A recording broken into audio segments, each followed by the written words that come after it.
আসসালামু আলাইকুম গাইস, আশা করি সবাই ভালো আছেন। আজকে আমার বন্ধু আপনার শেখ হাসিনার বিষয়ে কিছু কথা বলবে। শেখ হাসিনায় যে এই গতি চাইরা বাংলাদেশ ত্যাগ করে যে পলায়া ওই ইন্ডিয়া গেছে গা, এই হিসাবে আমার বন্ধু আজকে কিছু কথা বলবো পারছেন। আপনার সবাই মনোযোগ দিয়ে শুনবেন। বলেন।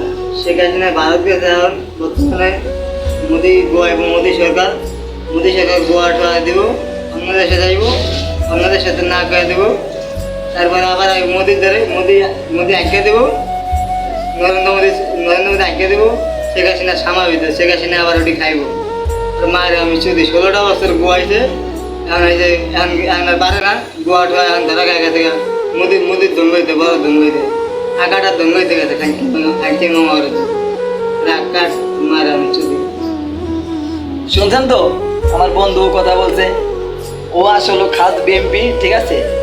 ওই যত বিএমপি প্রোগ্রাম আছে ঢাকা, এই কালিন্দি, তারপর আমিরাবাগ, বাদামস্তলা, গদাবাগ, নাইকলবাগ, বরিশুল, এইসব জায়গার ভিতরে যত মানে সমাবেশ আছে বিএমপির, সবসময় কেউ না গেল, বন্ধু বান্ধব না গেলেও হয়ে যেত বিএমপিতে, ঠিক আছে।